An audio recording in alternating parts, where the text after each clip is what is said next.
welcome. Thank you for coming. What we will ask you to do is if you can put your name, your pronouns in the chat and where you are from, your organization. And so that we can honor language justice, we will, when we get started, put on the closed caption. So for those individuals who may need that, we will have that going as well. I hope it's not distracting, but one of the things we often leave out is language justice. So again, welcome. We will give it 1 minute and then we will get started.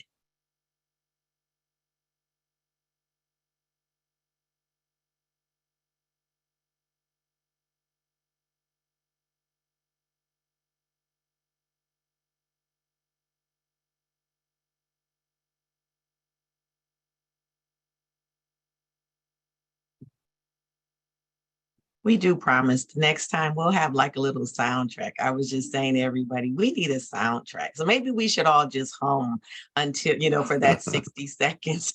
And then, we have some sound, that getting in practice for that solidarity sound, that hum. So again, welcome. So I am going to go ahead and get started for the sake of honoring everyone's time. And we'll have folks being let in as we go along. So good afternoon to you all. And for some of you, it may be a good morning, depending on what time zone you're in. I want to thank you for attending the Petrochemicals Lunch and Learn. I am so honored that you are with us today.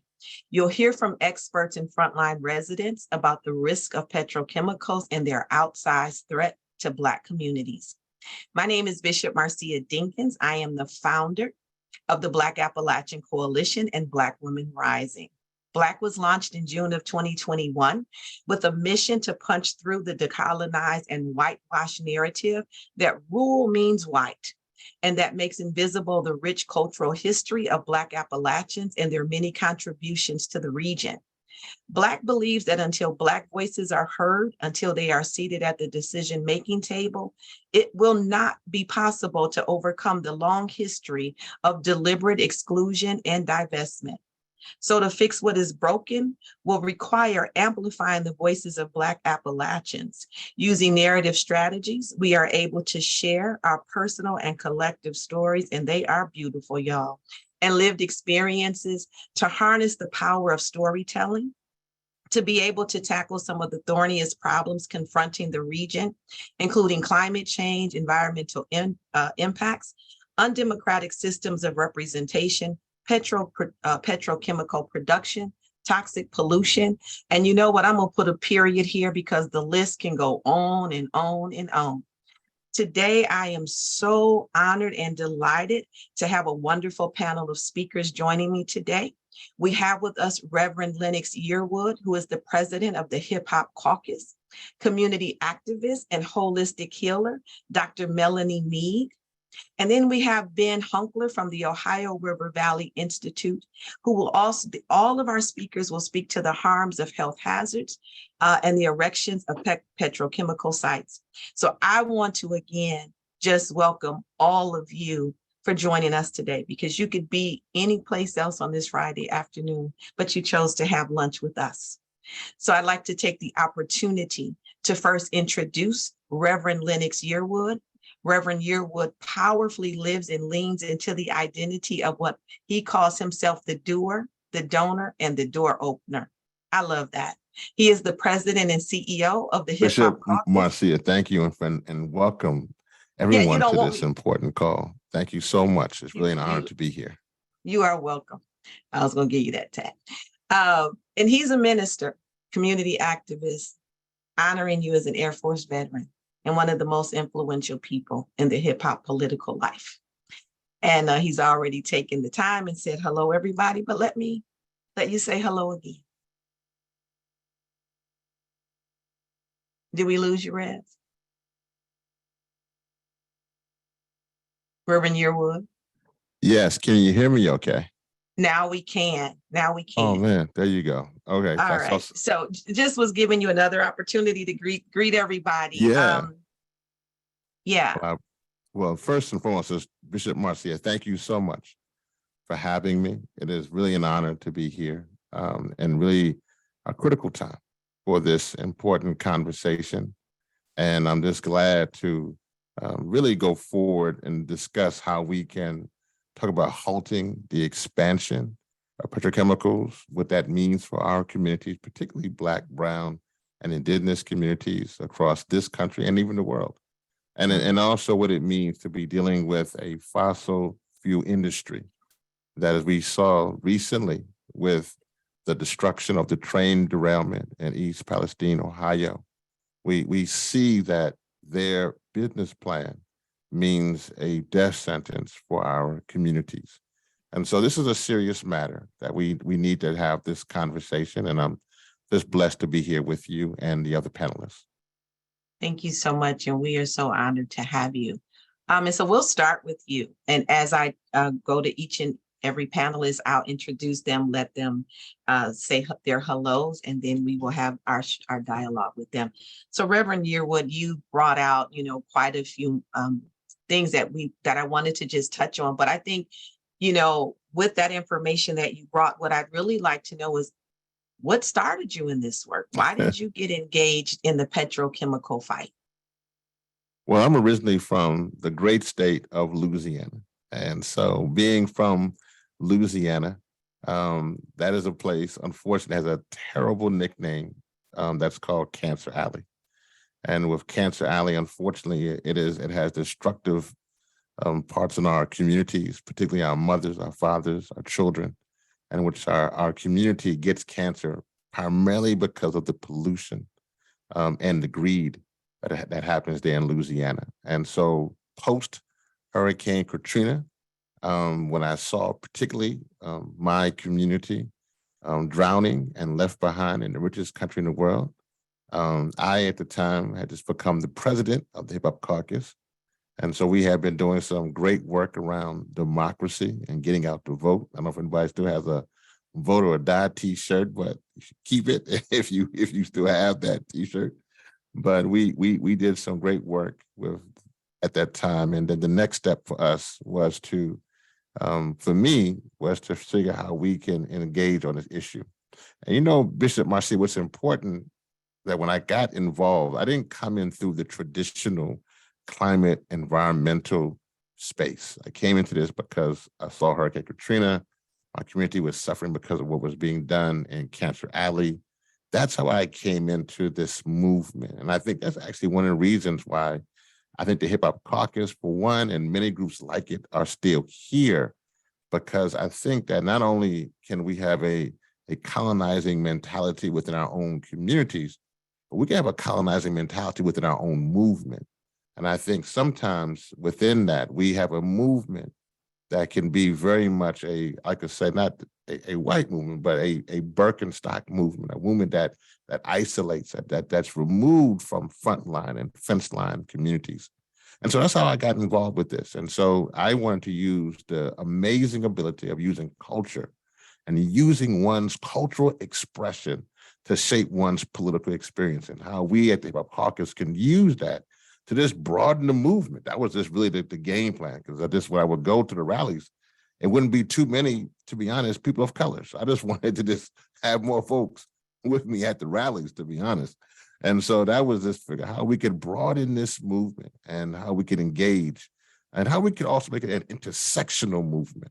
And because we know that climate justice is racial justice and racial justice is climate justice. So how could we make it an intersectional movement?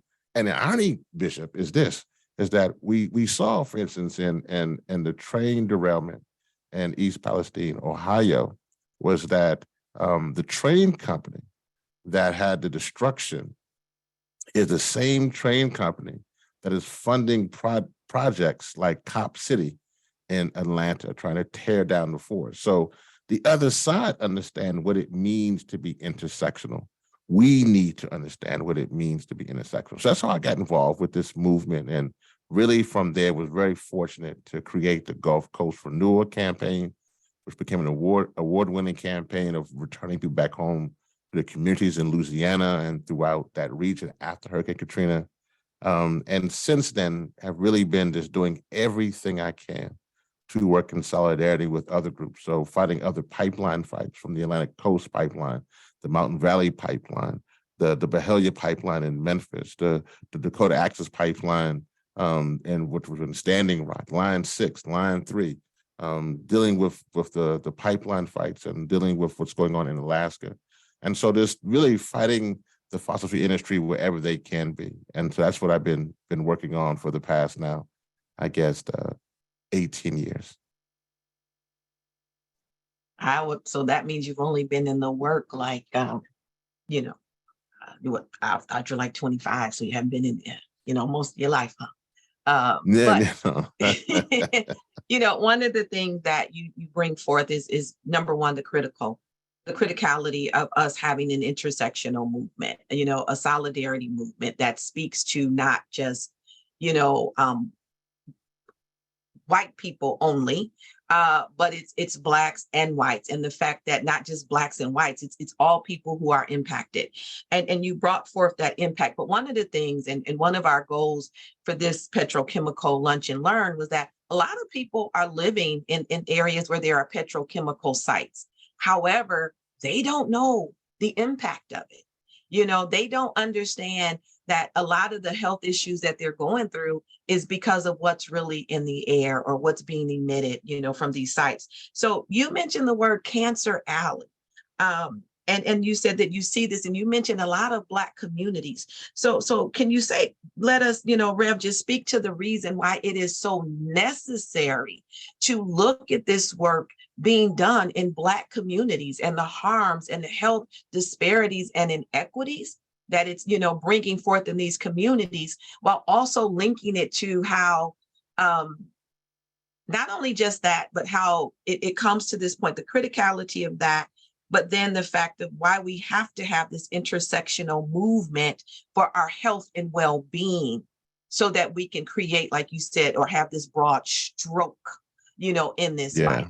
Yeah. So let me start with petrochemicals. So as many folks should know, petrochemicals are oil and gas. It's an oil and gas product.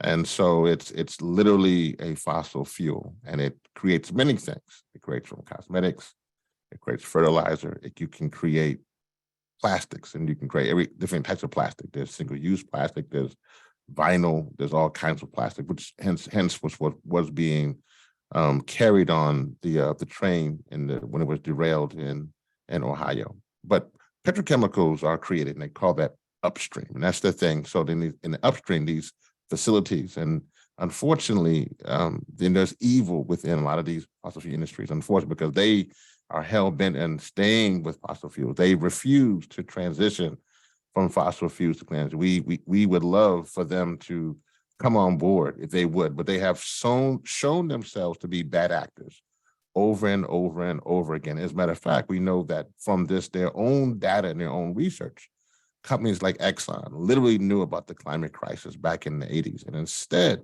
of being a good partner, instead of doing what they could do to help save our only planet that we have, they continue to do their destructive means and dig up the fossil fuels out of the ground to continue to pollute our atmosphere. And in doing that, in these boardrooms, when they're doing that, they literally look at a map, and they look at a map and look at certain communities, and they look at these communities and they say they are the communities of path of least resistance. And these communities are the communities that are traditionally are in Black and brown and indigenous and poor white communities. And as you mentioned that, and that they would say rural, but rural isn't just poor white. It is a rich tradition of Black and indigenous communities throughout those regions. But they would look at those communities and say, okay, this is the path of least resistance. We can put our dangerous toxins, our chemicals in these facilities, in these communities, and right there. And even though they know, again, that the data and the research and the science says that these facilities cause those communities to have cancer, emphysema, and other types of respiratory problems, they put those in those communities because they have literally decided that's where they can put them. And so that's the starting point. That's upstream. And then they have a number of these particular chemical facilities throughout, but they are primarily in areas like in the River Valley, Ohio, West Virginia, Pennsylvania, as well as Texas and Louisiana. There's a huge concentration because they have understood what it means to deal with legislation and they understand what it means to shape policy to create their crimes. And so they shape policies to do this, and they shape legislation to create facilities in which they can, again, pollute those who are closest to it. The thing here is this, is that not only we are in a moment where our movement is pushing to transition from fossil fuels to clean energy, and they know this. And so they recognize that, and people are no longer going to be utilizing their product the same way as that they have done through the industrial age. And so now they're looking for the expansion. Plastic is their last lifeline. That's it. They realize that we are not going to be going to the pump the same way we used to be, or when we weren't burning gas or oil or even coal the same way to heat our homes. Like, we are transitioning, even if they don't want the transition to happen. And so with that, they realize that the one thing to keep their business model, to keep their greed going, it is plastics. And so that is what they're doing. Now, this is the key part. Plastics is looked at from an upstream and a downstream. Upstream is where the facilities are, but downstream is what we kind of see with if you've seen the turtles with the straws through their noses, or the dolphins kind of caught in the Coke, bottle wrappers, whatever. And we look at that from that standpoint. But we as a movement are connecting the dots. And I think that's one of the most important things for this process, that we as a movement are looking at the expansion, and we are saying that they want to build another 120 facilities in these communities, looking at them as the path of least resistance. But thank God, really, thank God we got Bishop Marcia and many others like her who are saying enough is enough. You are not going to keep putting these facilities in our communities this way to pollute and carry us on this crazy pathway to destruction.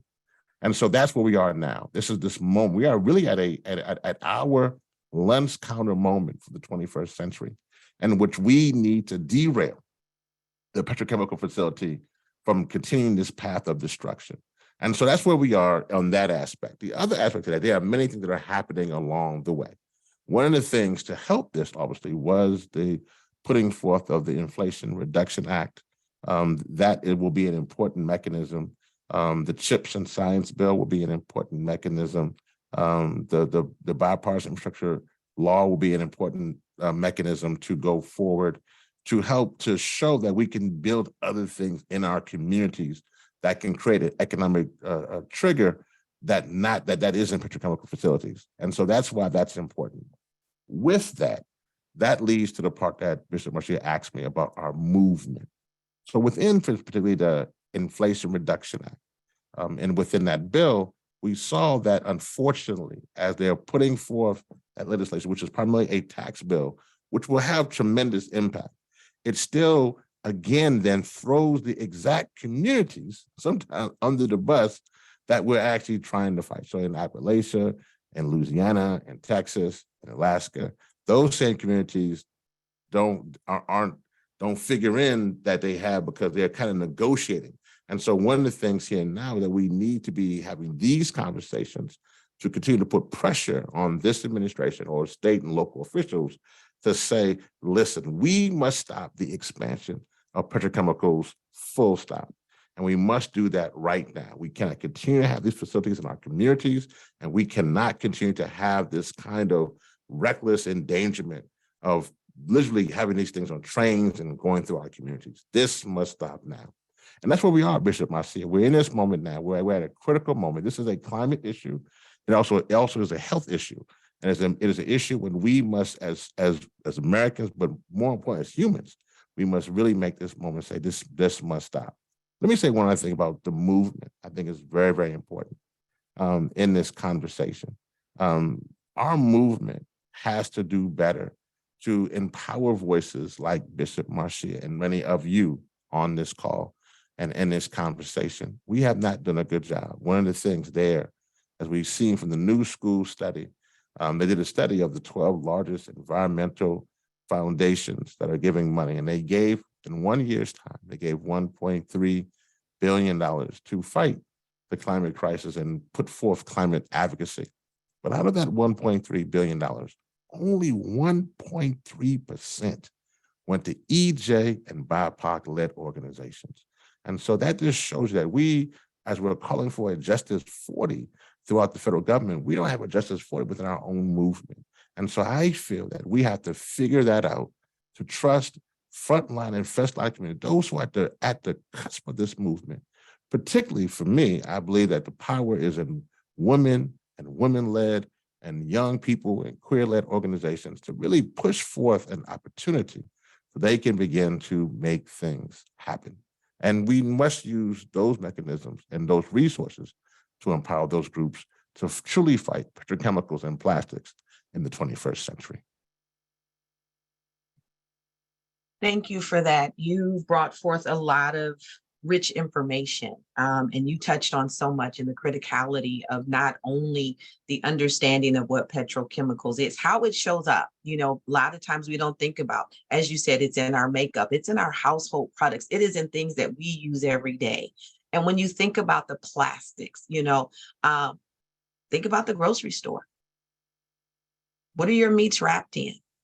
You know, and this plastic. And he mentioned the different layers of it. These last ditch efforts that's still impacting who? Black communities, poor communities, communities of color, brown communities. And as Reverend said, you know, we can say, you know, this narrative continuously wants us to think that, you know, rule is white, but it's not white, you know, nor really is it rule. It's been a lever that's been used against us politically, racially, economically, socially, and so many different ways to keep us divided. And then you brought in this element of policy. And I'd like for you to, you know, speak to that just a little more, because we understand, looking back when the former president was in office, how what happened in East Palestine, Ohio could have been what, Rev? Avoided. Yep. But at the same time, it wasn't. And so when we speak to policy, can you speak to the importance of having these regulations in place and for people understanding the regulations in place? Because as a movement, you know, we should have coalitions where we not only have frontline workers, but we should have researchers, we should have policymakers, we should have, you know, faith leaders. I mean, we should have a plethora of individual knowledge bases so that we're able to tear down a lot of these things. But if you could speak to, you know, one, you know, the regulatory or the regulations that's needed, and us understanding on a local level, not just on the national level, but how these things trickle down. And as a result of that, we're looking at East Palestine, Ohio, and the train derailment and the impact it has on the community. Yeah, that's correct. So let me just say this: that, you know, we're the reality is this, and this is, I want to bring in a bit of the real I get to the policy, is that we are dealing with an industry that is global, that is throughout our world, that we, all of us, use in some aspects. So we have all become in some ways, you know, complicit in this madness. But the fossil fuel industry is something different that humans haven't seen. It's something that they have made a decision clearly along the way that they are willing to destroy even their planet, even for their own families, at the expense of their greed. That's something that we've had a lot of things that we fought. We fought for women's rights and gay rights and obviously civil rights. We fought a lot of different things, and we're still fighting. There's no doubt that we're still fighting for equality, and as our parents did in the 20th century. But the difference here is that while our parents fought for equality in the 20th century, we're definitely still fighting for equality. We are now fighting for existence in the 21st century. We're dealing with something that is with taking the ship down. And so we have to understand that. And so when we are building a movement, that means that we have to understand that we're fighting not only for ourselves, but for the next generation. And so that means we have to be willing to use everything at our levers. And so policy is critical, because we know from what we saw in Ohio, either you shape policy or policy will certainly shape you. And so one of the things here that we're seeing in this process, that we have to use legislation as a key part. We are seeing in a movement. The movement is becoming much more sophisticated as we move forward. that we have used demonstration. Demonstration is important. I'm all with them. I'm listening. I'll go with you right now and demonstrate. But demonstration without legislation leads to frustration. And so we have to understand that we have to shape policy. And we also now not only have legislation, but we have to have litigation. And so we need to have good lawyers and who can be in here in these courtrooms to stop the permits and create the injunctions and to hold them accountable through legislation. And then the last that's critical is democracy. I know that it gets shifted a lot by in looking at, this party or that party.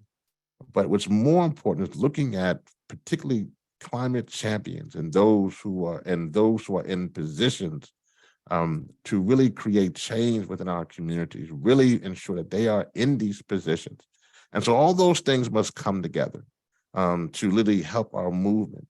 And then we must use communications. I think that's one of the things that our movement sometimes doesn't use well.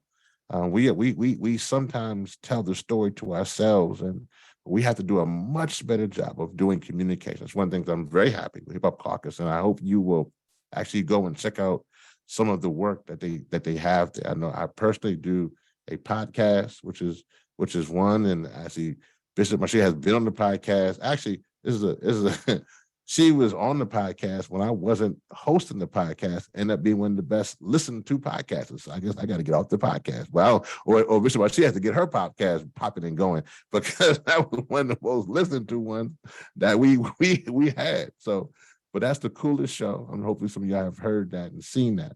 But even more importantly, we did a docu-series free right on the website. This is called Big Oil's Last Lifeline.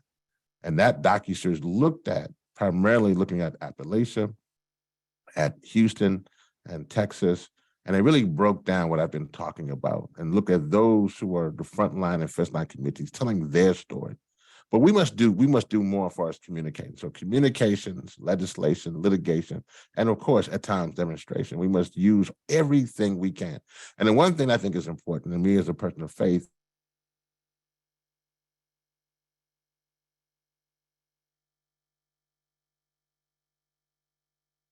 You may need to go off camera, Reverend. You froze. going to need faith in this aspect, regardless of how you.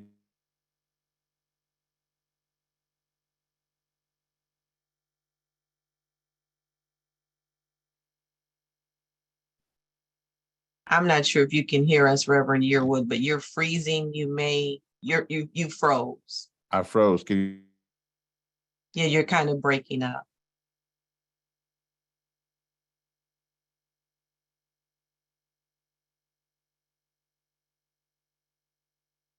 you hear me? You can't hear me. Now we can. Yes, sir. Oh.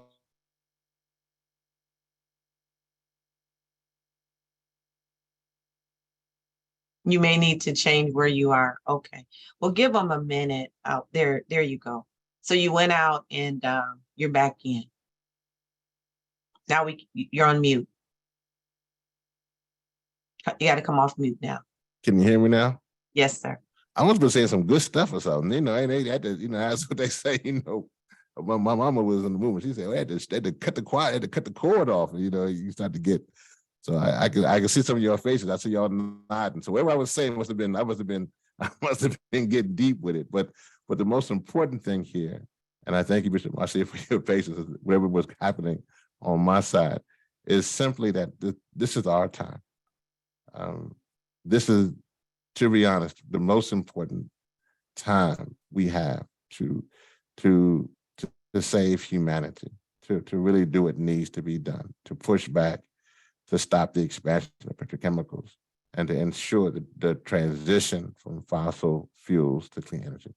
This is that time. And I think that, many of us have to make decisions, hard decisions about what we've been doing, how we've been doing it, but we need to have solidarity and love and faith. And the one thing I was saying, I don't know if I got cut off here, I was about the spiritual part, but the part there I was just saying is that we are going to definitely need our spiritual leaders from all traditions, from obviously Sikh and Muslim, Christian, Jewish, Buddhist, Christian, whatever your tradition may be.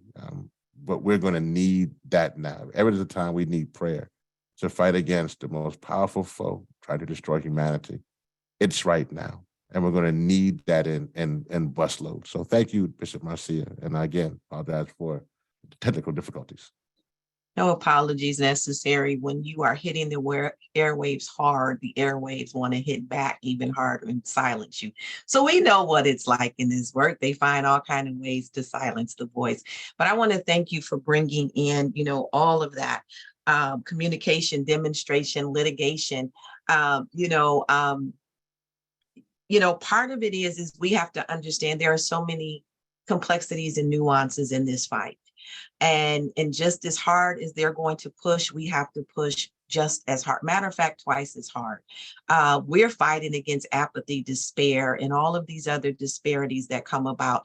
We're fighting we're fighting against misinformation, disinformation, a lack of information, or just no information at all, as Reverend Yearwood pointed out. And when you think about, again, just the things that we're bringing in our house, washing powder, dish detergent, hair products, makeup, all of these things that we think, that is really beautifying us and helping us, it's all of these things that's hurting us. And so they're getting in all kind of ways. And the narrative, the one thing about it is the narrative, the story that they're telling. There's this competing narrative, which is why Black and organizations like the Hip Hop Caucus and yours, we have to continue to punch through. Researchers can join us, scholarship can join us, faith leaders need to join us.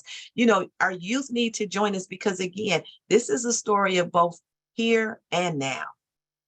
And then it's a story of what our future is going to hold. What do you want to leave?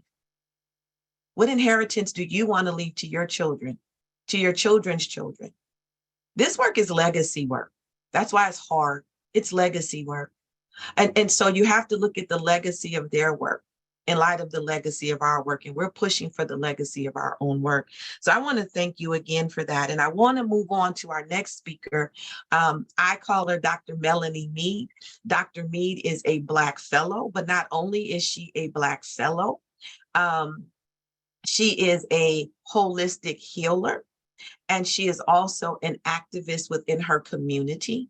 And Melanie speaks a lot to the fact of how petrochemical companies, or these chemicals that are emitted into our communities, how it impacts the community. And today I'd like to have her, speak forth about some of the health disparities that you're seeing. I mean, some of the things that have gone on in where you live, because as you know, the lived experience that people living near petrochemical production facilities, they're at a higher risk of many types of cancers, birth complications, asthma, respiratory illness, kidney disease, and children are especially vulnerable. I can't talk today, you all, to harm from petrochemicals. And these are a lot of the places that you sit in with your community. So I'd like to welcome you, Melanie.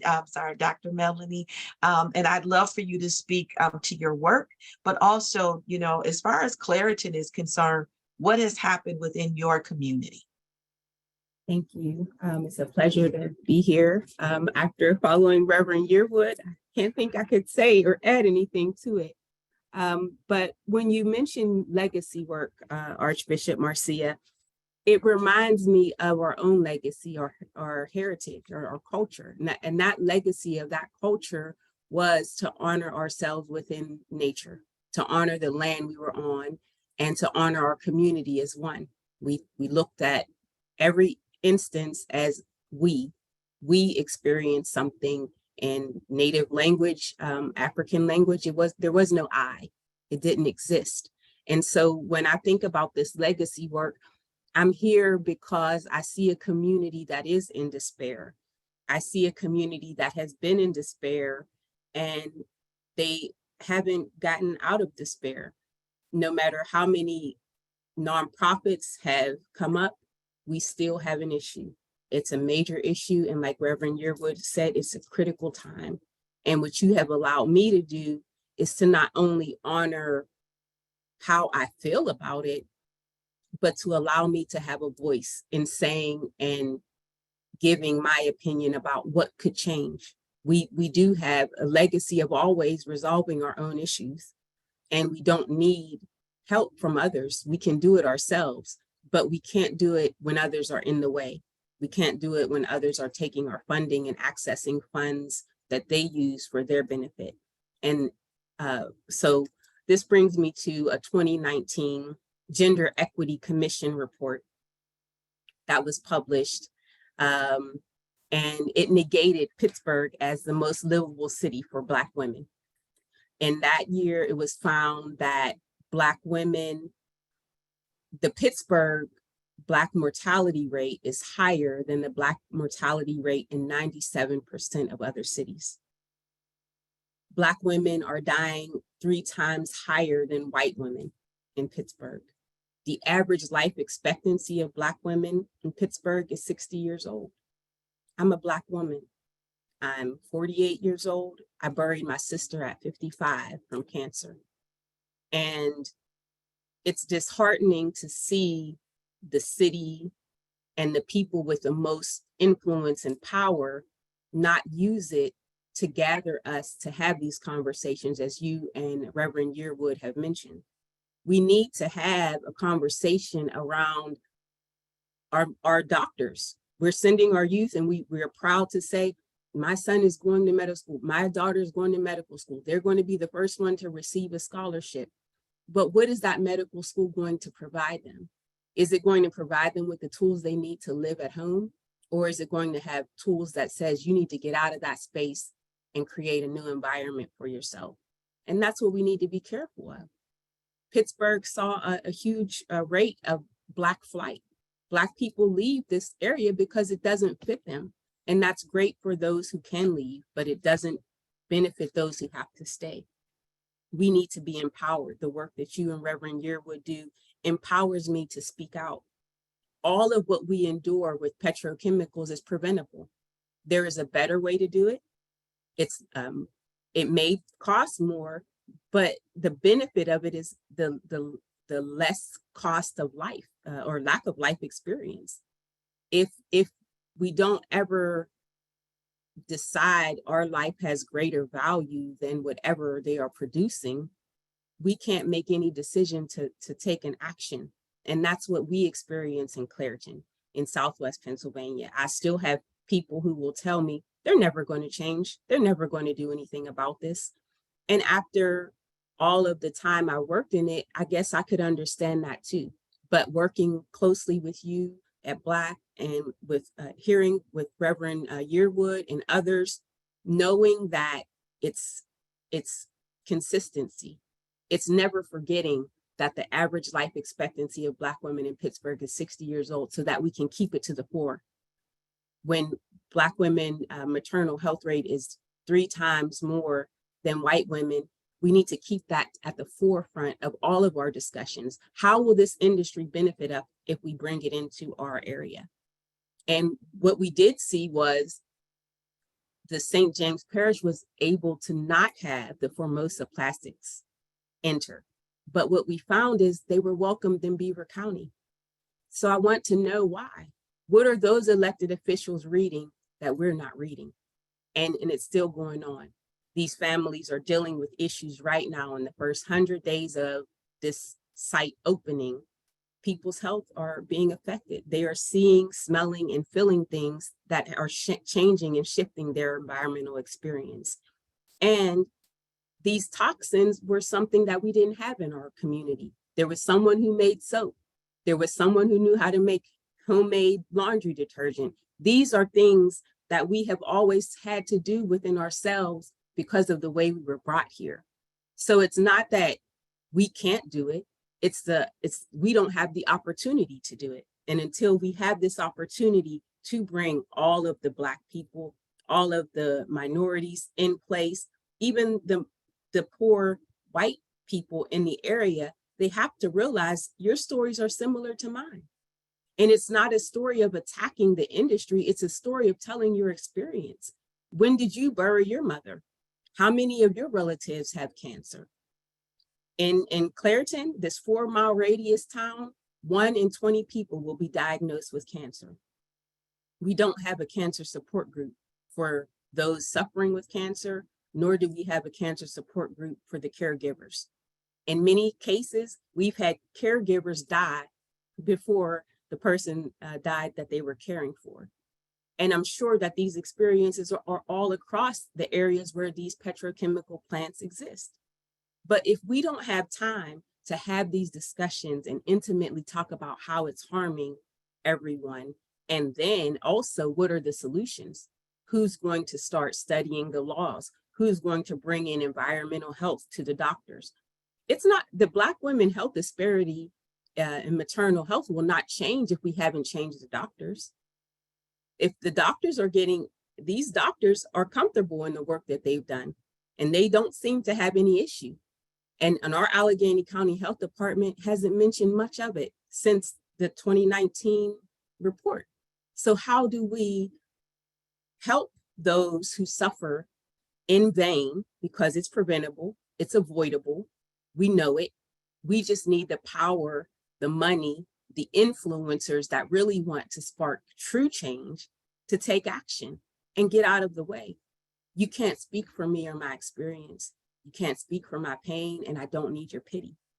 I do need, however, a fair playing ground or a platform, which I do believe I have here, that will allow me to use what I think can resolve my issues in my community.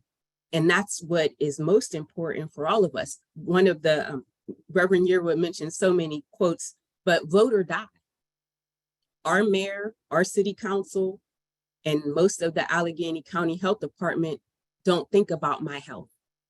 My health is not what's most important to them, but all of them are to protect the public health of the community that they serve.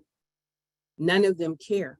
None of them even care that 1 in 20 people are diagnosed with cancer. Our mayor has had cancer twice, and we still do not have anyone saying this person is not fit to run a city if he doesn't care about air quality and harm to health. So I think it's important that we educate our youth, not just about the disparities, but about how they can shape and change the future by their education and learning how to incorporate climate change and environmental justice. Many of the meetings that I attend in Pittsburgh, in Allegheny County, are predominantly white.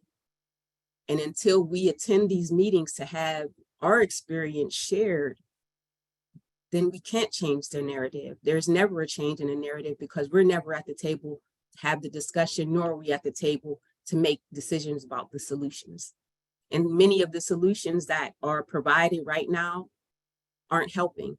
You can educate people as much as you want, but until you walk with them and see what they are experiencing, you cannot incite change. We have to know what it is that these people need. And how many of them, if you're dealing with lack of food, live in a food desert, you're dealing with burying a relative too soon, we need to have the faith and the support around us to say, okay, we can't focus on this right now. We need to make this a steady focus, and we can encourage, empower, and have empathy through all that we go through. We have done it, we can do it, and I believe that we will continue to do it, and especially with your work and Reverend Yearwood, I thank you. Thank you so much. Thank you for what you do. And, you know, the statistics are overwhelming, 1 in 20. Now, when you think about that, how many people live in Clairton? She said a 4-mile radius. So at one point in time, I read that at one point in time, it was a little over 3,000 people in Clairton. Now it's under 2,000, maybe about 1,800. And so we don't look at how, when Reverend Yearwood mentioned the pathway, you know, of least resistance. If that Coke Works plant where Melanie lives at in Clairton, Ohio, is actually the economic factor, how many people are really going to complain? You know, how many people really have the ability to say something? So we also have to look at the power grabs in this fight. We have to look at the fact that these very same sites where they are erecting, you know, are being erected. They have an economic, you know, narrative attached to it, that we're providing jobs for the community, that we're making everything right for the community, that we're helping the community. And they're playing into that. The economic story, and you think about it, the economic story in a lot of communities who are struggling, you're always seeing everything that creates some of the highest rates of disparities and harms. You know, if it's not the petrochemical sites, it's it's jails. You know, it's a lack of transportation. All of these things to keep things kind of huddled up into this little bitty bubble. And so when you think about the fact of, and I saw where someone put in the chat, it's hard to fight when the majority of the people is taking care of the people. So you got sick people taking care of sick people with no access to anything. And we have to be mindful of those things. We have to be mindful of the fact that it's going to take all of us, not just some of us. With these petrochemical sites being erected, we're going to have to call it out. The harms, the dangers, the health disparities, the economic disparities. Mental health. Mental health is not just because. You have to look at all of these factors. One of the things that Reverend Yearwood mentioned, and there's the path of least resistance. I want to bring that back around because my next guest I'd like to bring forth is Ben Hunkler. And Ben Hunkler he is the communications manager and Ben of all trades for the Ohio River Valley Institute. And they're a research institute. And they've been very supportive in the work of Black, along with others on this in this Lunch and Learn. And what Ben is going to do is take time. We have a map, and what he's going to do is give a demonstration and an overview of the petrochemical oil and gas sites and the demographic data across the Ohio River Valley. So Ben, I'd like to welcome you and thank you for being a part of this Lunch and Learn. Mr. Marcia, thank you so much. And thanks also to Dr. Melanie Mead and Reverend Yearwood for your work and your stories.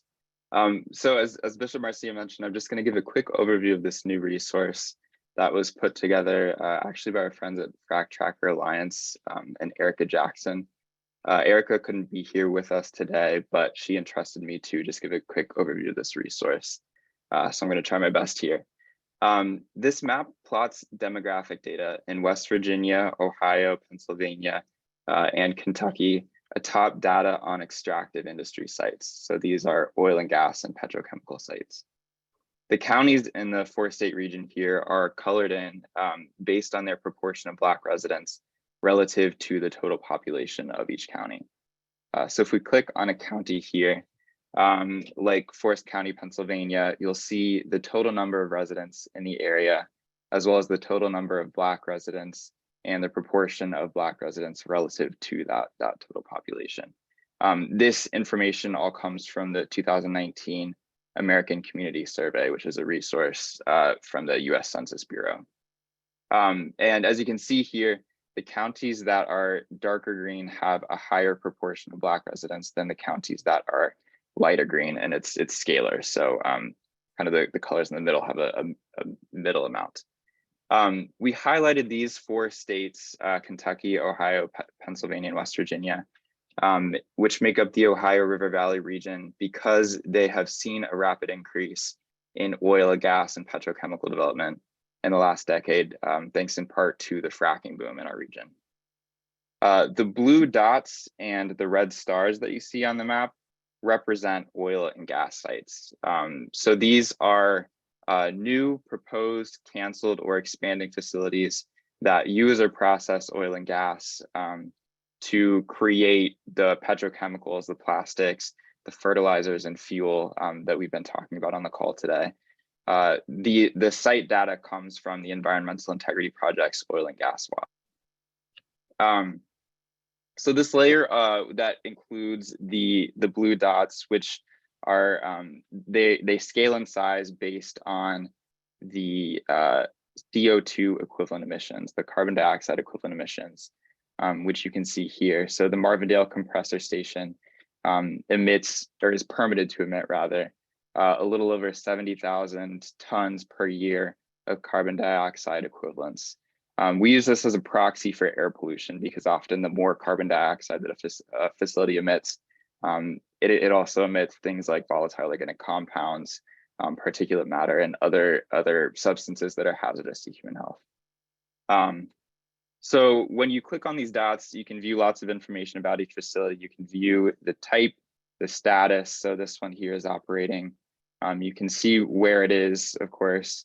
And you can also see the estimated total population within a 3-mile radius of the facility, including the population of people of color and the percentage rather of people of color, as well as the percentage of low-income residents near the site. And on this map, we have gone ahead and highlighted certain sites that really demonstrate how the petrochemical industry and the broader fossil fuel industry target Black and Brown communities. These are the communities that offer the path of least resistance to the fossil fuel industry, as Reverend Yearwood referenced earlier. So for example, we have the Liberty One methanol plant, which is here in Institute, West Virginia. And hopefully this is loading on your screen. But when you click on the map, you can view more information about, this is a census tract that is immediately surrounding the proposed Liberty One methanol plant in Institute. It's 42% Black. And when you click on the red star here, you can again view more information about the facility, including its permitted CO2 equivalent emissions and the percentage of both people of color and low-income residents within a 3-mile radius of the facility. We also plot out the newly operating Shell Petrochemicals complex, which is near Aliquippa, Pennsylvania. Aliquippa is a historically Black community, as you can see through these census tracts. This one here has a 67% Black population. It's less than 10 miles from the site of the Shell ethane cracker, which is an enormous emitter of not only carbon dioxide, but also hazardous carcinogenic chemicals like volatile organic compounds. You can see here it releases, or it's permitted to release rather, over 2 million tons per year of carbon dioxide. I also want to highlight the U.S. Steel Clairton Coke Works in Clairton, Pennsylvania, which is what Melanie was talking about earlier. So again, here are the census tracts surrounding Clairton, and this is the site of the Coke Works in Clairton. Another feature of this map that I want to highlight is the search function. So I encourage everyone on this call to visit this map. I'll share a link to the map in a second, and check out your community, your hometown, and see what's going on there. So for example, this is my hometown. I grew up in Pataskala, Ohio. You can use the search function to find your area. You can see if there are any petrochemical facilities or oil and gas facilities near you, and what those emissions impacts look like. And lastly, I just want to make a note that this map is, it's a living resource. We would love for you all to send us recommendations of places to include on this map, other communities, perhaps your community, that are endangered by petrochemical development and oil and gas development. This map will go live on the Black Appalachian Coalition website, hopefully within the next couple weeks. And again, we would love for it to be a living document and to add new sites as they arise. So I'm going to stop screen sharing here. Thanks so much, Bishop Marcia. Thank you for that map. I mean, it's just an awesome tool. And so, you know, again, when we're talking about the path of least resistance, our goal in creating that is so that you can map out, you know, where they're going. And the thing about it is, I've spoke to someone from the Physicians for Social Responsibility, and people are not looking at the fact that it used to be, and it still is, you know, these communities that they feel are disposable, but now it's also communities where people you would probably hear them say, not in my backyard, but it's not only in their backyard, it's in their front yard too. And so our goal and our hope is for you to be able to really, for us to tell a bigger and a broader story about how petrochemical companies are thinking and how they're mapping out, as Reverend Yearwood mentioned. And then from there, we can utilize this interactive tool to increase our coalition building. Another part of that we want to invite people into is stories are important. Stories are important. Part of our work is narrative-based strategies. The reason why people don't really know what's going on is as it was mentioned earlier, misinformation, disinformation, no information, or just people not communicating. We have to tell our stories. Black launched a paper that says policy, a precursor to policy making should be storytelling. We stay in a place of data, but we don't go into the place of lived experience. And we have to bring in the lived experiences of individuals who are impacted by this. We have to be able to connect the story to the issue. And that's not just in your story, it's in your electoral work as well. It's in your scholarship work. If you're going to do electoral work, voting work, one of the things that you can use the map for and this recording for is a way to talk to your legislators, is a way to hold them accountable and responsible, is a way to go and say, look, we don't want you here. So what does that mean? That means we need to start going out to some of these meetings that we kind of groan about. I'm a groaner, y'all. I'd be like, I don't want to sit in that meeting. It takes too long. They just sitting there talking about nothing. They just hemming and hawing. But at the end of the day, it's the hem and hawers who are moving things. And they are hopeful that we will stay quiet as they continue to pass terrible policies under the radar. They are hopeful that Black people, poor people, disenfranchised people will stay quiet so that they can continue to tear down our communities and to create lateral violence, which means the community is fighting against itself. They are hopeful that I never get to work with people such as Reverend Yearwood and Joanne Kilgore and Patty DeMarco and Kadita Kenner and all of you. They are hopeful that we don't come together because together we're a force to be reckoned with. Isolated, we can be manipulated. And I need you all to understand that. In isolation and dehydration of funds, people will mission creep and sell themselves out. Because in the reality of all of this, there's skin in the game on both sides. And you know what the common theme is? You still have to live. You still have to live, whatever your livelihood is. So does that mean I go to a place that's killing my children, killing my family, and I'm burying somebody? I had a conversation with Melanie, and she talked about within these few months, they've already buried, 11 people, somewhere around some number that was just disgusting. And it was one a week. Yes, it is a matter of life and death. And this is why this lunch and learn is so critical. And this is just the first.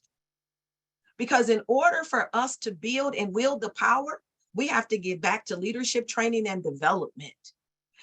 We have to get back. We have to vision. We have to bring in the voices that's missing. That, as Reverend Yearwood said, community lawyering, the researchers, the universities, the scientists, all of the unlikelies we need. And that's Patty, but our children, our grandchildren, you are a voice. And if you put your faith in it, you're a voice in the wilderness. There's a mandate to speak for those who are getting an unfair shake. And if you don't ascribe to any faith, I do believe you ascribe to belief. And if anything, we can build a powerful movement prefaced on the belief that we believe people should have clean air. People should be able to live in a community where they are free to breathe that clean air, have clean water, to be able to go to the grocery store, to not have toxic sites being built up in their community. They are free to breathe, and not at the expense of their family, but free to breathe because it's a human right for them to be able to breathe, period. No ifs, ands, or buts about it. And if you believe that everybody has a human right to breath, that they have a human right to food, that they have a human right to have a quality of life while they are living in their homes, that our children should have a quality of life when they are in schools, that they should be able to put food on the table that don't have harmful plastics on it, that their children shouldn't have to walk through landfills and all of these other things that's sitting in the midst of their community. If you believe that we have a right to this, then we ask you to join us. And if you don't believe, just watch us, but do it on the sidelines. That's your choice. This is a call to action, a call to preparation, a call for people to come together for a total unified demonstration that we understand that it is a matter of life and death, and that the choice that we have made is to live. Not only us as the person, but in nature.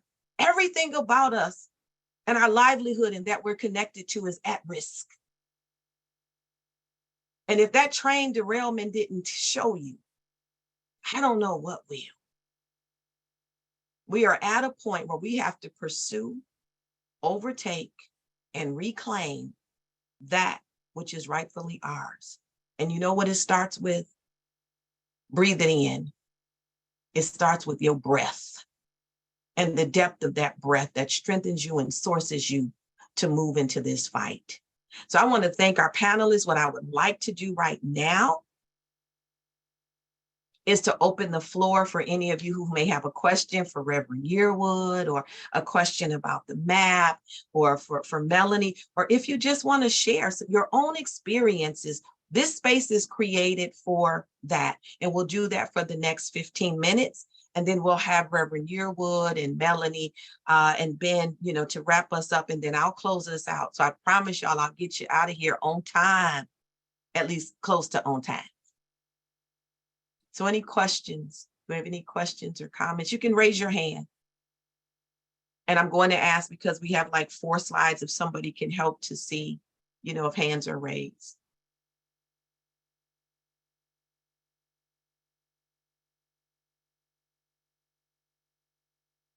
Must have did a good job. Archbishop. I see Patty, Kim Anderson.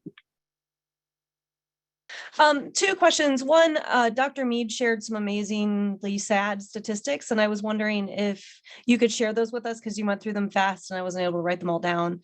And then a similar thing with Ben, if I was wondering if we could get a link to that tool. And I'm sorry if I missed it in the chat, which has been very busy.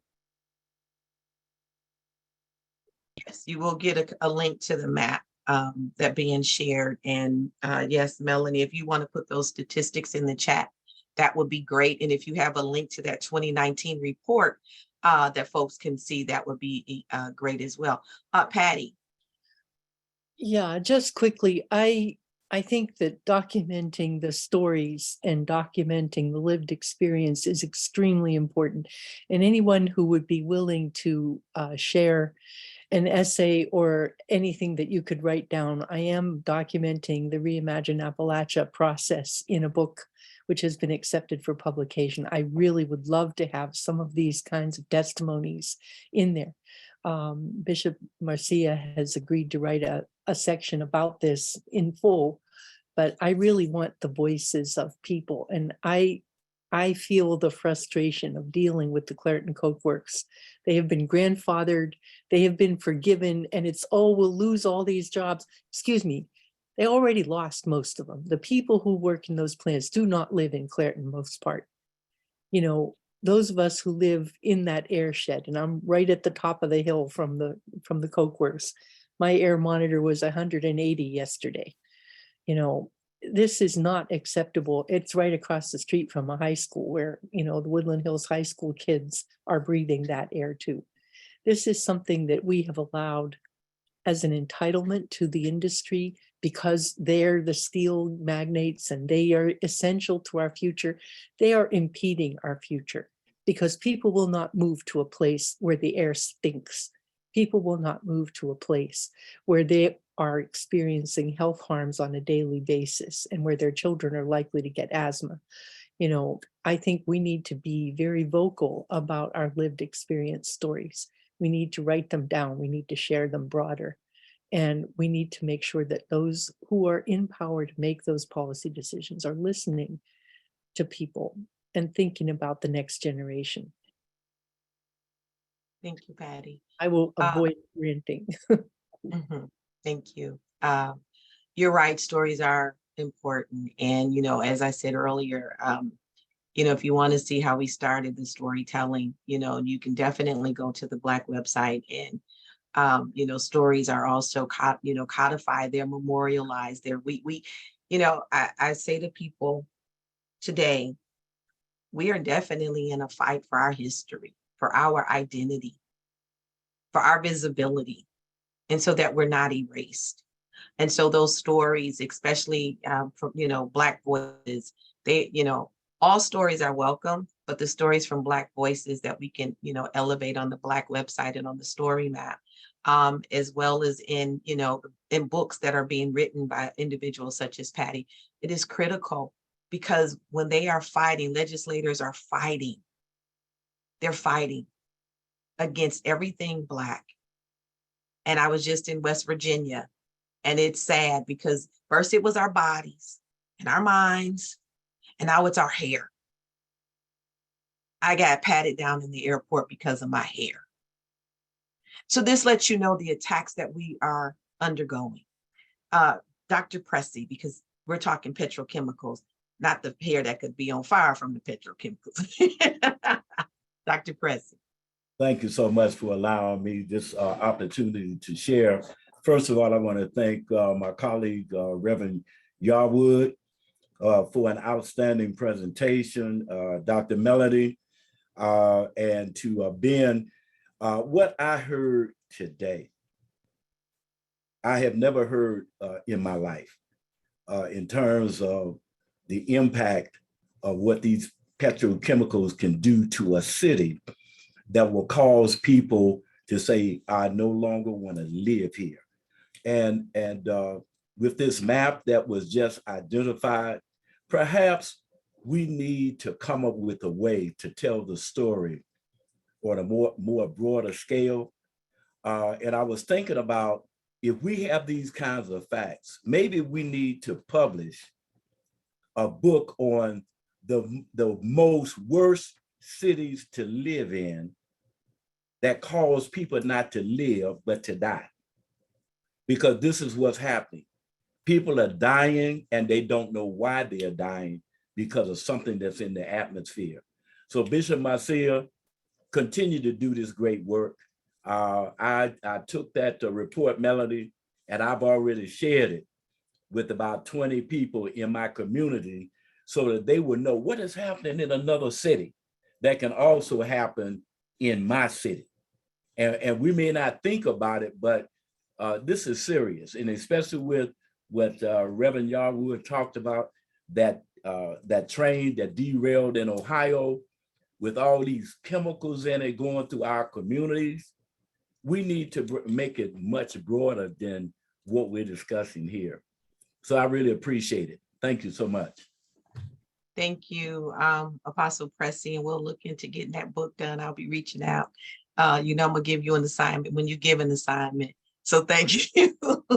And one of the things that I just want to just circle back, and we'll go to Helen, is I don't want us to miss. We need faith on the front lines. We need it. When you are talking about the communities, the least path to resistance, people are pastoring. The Black churches are in these communities. They're in these communities. And the truth is, they don't have the knowledge either, but they're the credible messengers. And the reason why it's so important for faith, because when it comes time to vote, when it comes time to give that prayer at city council, when it comes time to have a credible messenger, when it comes time for them to want to move the people, because they know that all the pastor has to say is, I need 150 people here and 175 will turn out. They understand the power of faith, that we now have to begin to educate our faith leaders of all diverse faiths all diverse beliefs, because they are coming there. And if you all get to the point, because see, I'm at that point, I think Reverend Yearwood is too. You're at that point when they start knocking on your church door and saying, can I speak? Can I, at election time, don't you recognize the power? They recognize it. They're hoping you don't. So quit letting them speak. Quit giving them a platform that you're not directing the traffic for. We cannot let the churches sit on every corner and let them sit idly by and uneducated. We've got to activate faith as well. All faiths. Because CO2 is no respecter of persons. Toxins is no respecter of persons. Pollution is no respecter of persons. Death is not a respecter of persons. Helen. Yes, thank you guys for holding this. This has been so incredibly helpful. I'm with Creation Justice Ministries, and we are a national nonprofit that has a compilation of 38 Christian denominations from historically mainline Protestant, historically Black and Orthodox. And this is like exactly the kind of thing we work with. So I don't know if you guys have already shared your emails, but I would love to get your email, Bishop Marcia and Reverend Yearwood, because I would love to follow up on this and see how we can collaborate. Sounds great. Thank you. Thank you all. Apostle Dr. Frederick Ford. Good afternoon, everyone. I just wanted to step on here for a second and say, Bishop Marcia, you've done a wonderful job. I have learned a ton. Thank you, Reverend Yearwood, Brother Ben, and Dr. Mead. Thank you all so much. Listen, I come from the East Coast, New York originally. And I've been living in Fort Wayne, Indiana for, let's say almost 12 years now. And I have had such an education about the Midwest and how different things really are. Many of the things that are dealt with here, I never even heard of. And Dr. Preston was absolutely right. We never even heard or had to even deal with any of these things. And so now we too are on the bandwagon for fighting for environmental justice, civil rights, and all of these different areas for all humanity. You see, if we don't take care of these problems, all humanity will be destroyed. And, you know, viruses and all of these different things, they don't care who you are. They're just looking for a place to live. And so we want to just commend everyone on the call and the presenters for such a wonderful job. I'm telling you, the education is insurmountable. Thank you so much, and God bless each and every one of you. Thank you so much, Dr. Ford. We appreciate your words. Is there anyone else before we wrap up? I want to, you can have Bishop a question. Marcia. Yes, I hear somebody. This is Amanda from Reimagine Appalachian. Hi, You Amanda. told me hello. You told me recently, you had a metaphor about a quilted blanket where each of us are holding up different parts of it. And I just think it would be so helpful to this conversation. None of us can do everything, but together we can be powerful. And you'll say it much better than me, so I'll stop there. Thank you.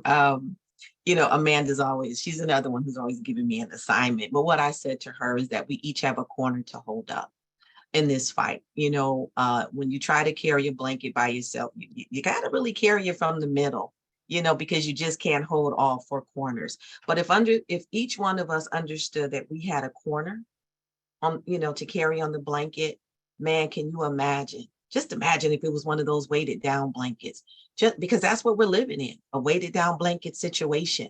But if each one of us took a corner of that blanket we could lift that blanket up and we could carry the weight together rather than the weight being on one shoulder.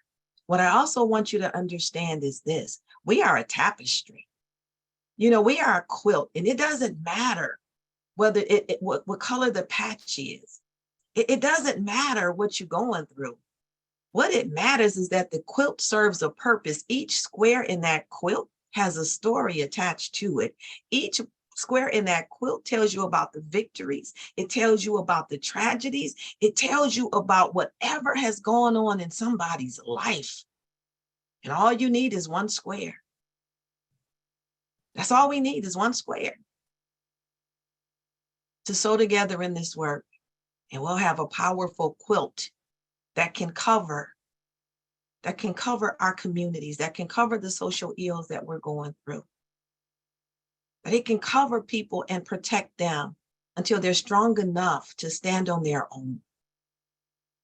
You know, some people really just need that covering at this particular point in time. They're not strong enough. You know, if you were, Reverend was in, Yearwood was in the military.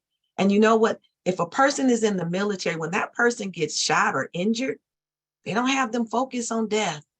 They focus on life.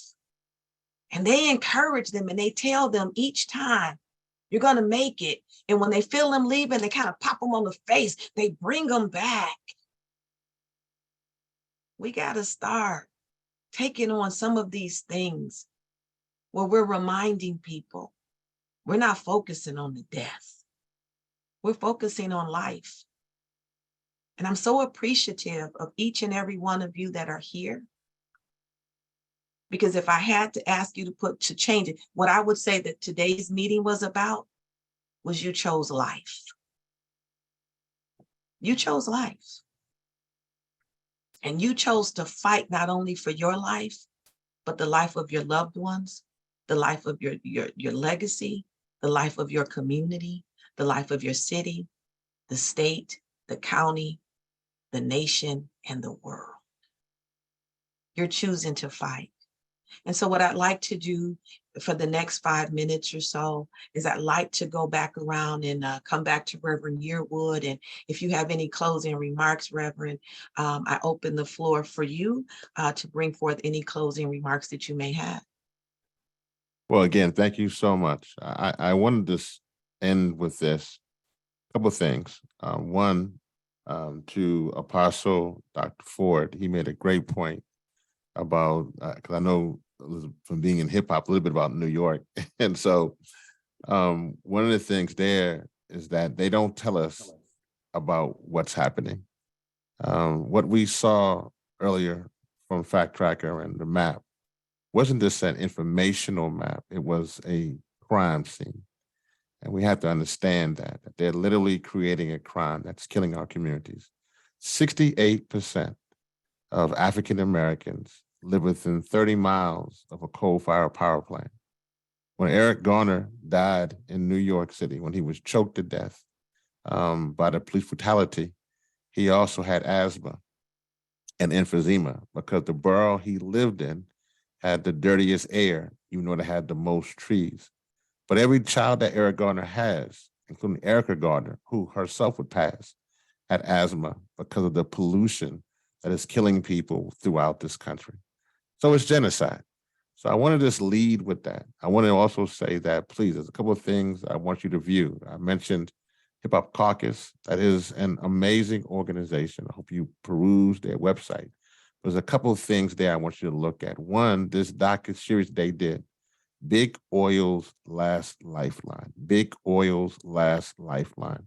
I hope somebody can put that into the chat, the link. But that's a 3-part docu-series that over this holiday weekend, you will take time to watch it. It is a must watch. It looks at Appalachia. It looks at Houston and Texas. It looks at the petrochemical expansion, because what we saw with the map was just what is already here. There's a want to add another 120 facilities on top of what we didn't see in the map. And that's where our fight really is. It's really in that. So that's the first thing I would say, go to that. And also there's a whole summit that was done, which Bishop Marcia was a part of, called We Shall Breathe, Because in the spirit of Eric Garner, who was choked to death when he died, he said, I can't breathe. We must now transition our spirit, this civil right and human rights issue of this climate crisis, to say that we shall breathe. So there's a We Shall Breathe summit that's also put forth by Hip Hop Caucus that featured Bishop Marcy and others. So I would actually watch the docuseries if you have time to then check out the We Shall Breathe summit. The next thing I just want to say, somebody asked earlier about the podcast. It's called The Coolest Show. It's a podcast, and it's intentional. The podcast there is intentional to lift up Black, Brown, Indigenous women and women of color voices, so you can hear. Because I actually believe that's where the success is. So I hope you will go there and listen to that podcast. But the third thing, somebody asked about an email. I am also the senior advisor because I believe no cash, no cause, and I think it's important for us to have resources to do this work. So I'm a senior advisor with Bloomberg Philanthropies, and a lot of the groups that you heard today are directly in line with some of the funding that was given through them, through the work that we are doing with that foundation. And if you are interested or you're doing this work, one of the things that has to change, that we just can't be giving money to big green organizations to then pass down. We need to get money right to frontline and fence line communities. If you're interested in that, or if you want to reach me, you can reach Robin at beyondpetrochemicals.org. And she spells that ROBYN at beyondpetrochemicals.org. And so if you're interested in some of the resources that we're giving out through Bloomberg, we can get you there.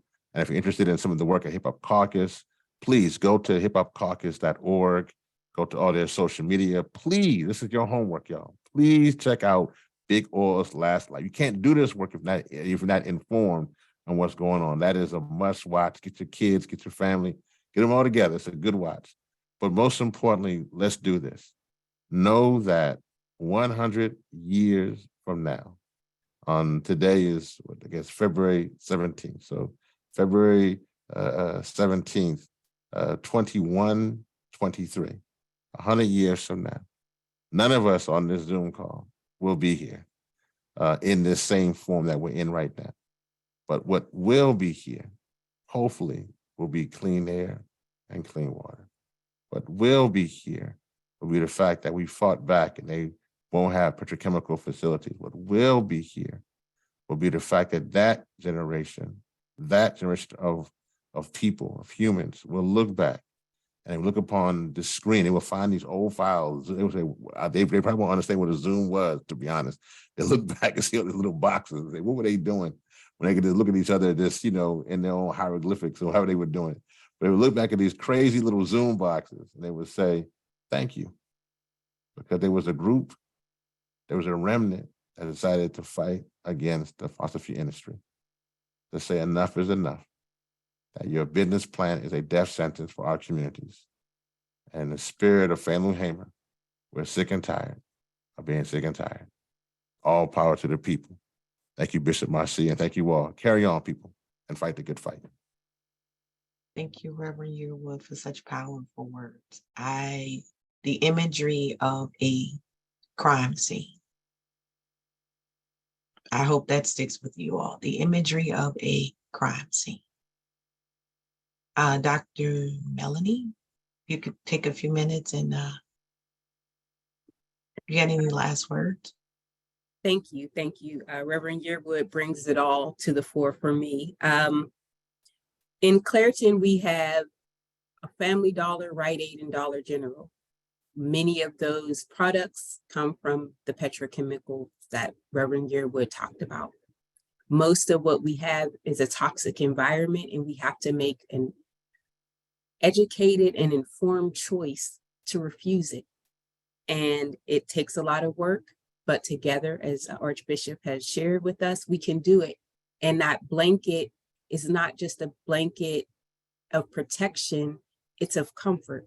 It's of finding our links together and realizing what we experience is the same.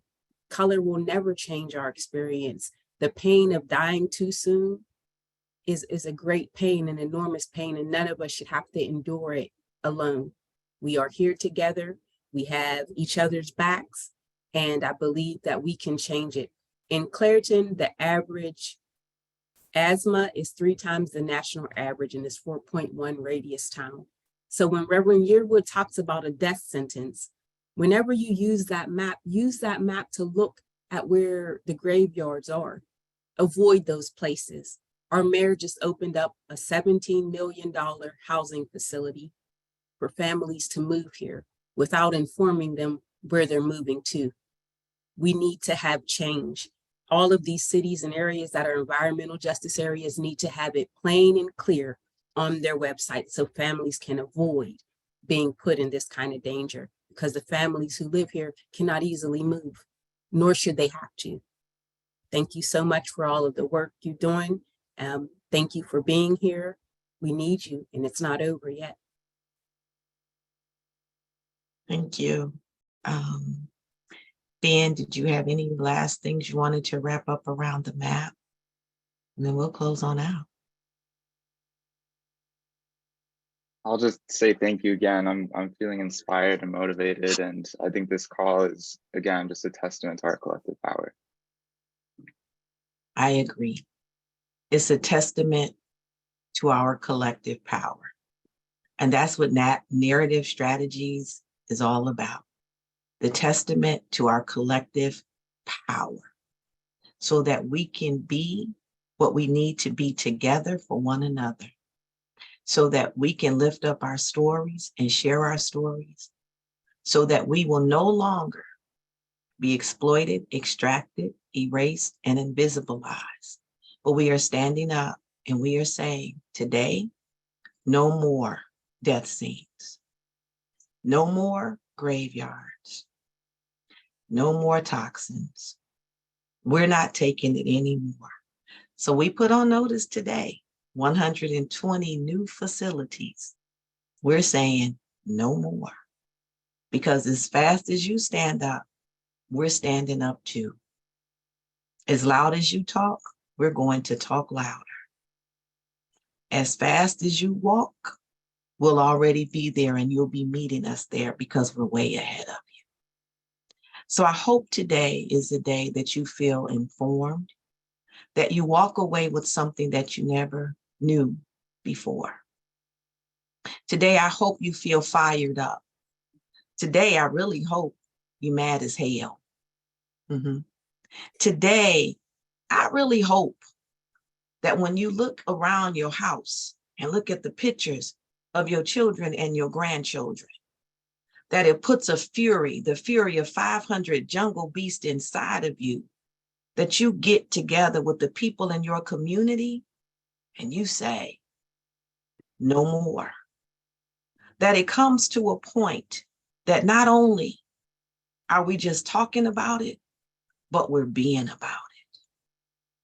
That today is your declaration, your true declaration, that I truly am going to take back that which is rightfully mine.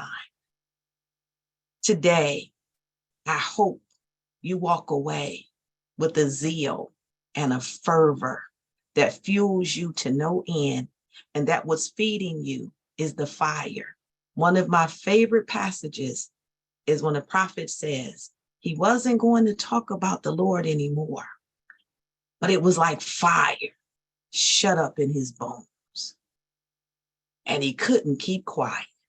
Today, I hope you got some fire shut up in your bones, and you just can't keep quiet. That you're not keeping this to yourself, but you're telling somebody, let's get ready. Let's be ready. We are ready, because we will no longer stand for another harm, another hurt, or another trauma in our community. I hope you fan into the flame today. I truly do. I want to thank Reverend Yearwood for his words of wisdom and for you just giving us insight and hindsight and foresight and keen awareness about what's going on. I want to thank Melanie Mead for your voice and letting us know, that the harms is going on, for being somebody who's very active in her community. I want to thank you for standing in the fight when a lot of other people would have laid down. I want to thank you, Ben Hunkler, for taking the time, and Joanne Kilgore, Ohio River Valley Institute, for your support and all of the work of Black. I want to thank each and every one of you who joined us today. I ask that you join Black, our social media. I ask that you go to our website, blackappalachiancoalition.com, and you will find our Black paper on there. You'll find other tools on our website as well. I ask that you just reach out and say, hey, I want to be a part. Let's build out this Appalachian agenda. I want to thank Bloomberg for making this possible, and all of the other funders that support the work of Black. I want to thank organizations who just took the time to come, like Reimagine Appalachia and Kadita from, the New Project, and there's so many others. Because the one thing that we forget to do in this work is to say thank you. The second thing we forget to say is I see you. And I want you to know I see each and every one of you. And by me seeing you, I'm encouraged, and the fuel, the fire is being fanned into. I'm getting a little tongue-tied and emotional because I understand I'm not in this alone. That this fight is a fight that we have all decided which corner we want to pick up. And we're going to walk together in solidarity, because it is not only for us, but it is to make sure that we are no longer eulogizing people, but we're making birth announcements, because people are living. I want to thank you again. You will get the link to the map. It will be uploaded to the Black Appalachian website soon. Please, by all means, go to the Hip Hop Caucus website and look at all of the things that Reverend Yearwood mentioned. I also want you to know Black is going to be also launching a podcast. I want you to go to Orvie and look at some of the research that they have done. I want you to go and I want you to have a conversation with somebody. And I want you to ask them one question. Are you ready? And when they say ready for what? And ask them, are you ready to fight for your last breath? Are you ready to fight for your last breath? I thank you all again for joining us. And look out, we will have the recording to you in the email. If you have any questions, you can reach me at women, WOMEN 4FOR change, CHANGE @gmail.com, or at hello Black, and that's hello BLAC @blackappalachiancoalition.com. I wish you the most fiery, fueled, angry day possible, because it is a day that will cause you to get up and stomp your feet and remember all of those whose shoulders that you are standing on, to say this fight is not in vain, and I'm taking my stance, sure-footed. I'm booted, suited, and ready. So thank you all for joining the fight. Have a wonderful, wonderful, wonderful day. Take care, everybody. Bye-bye.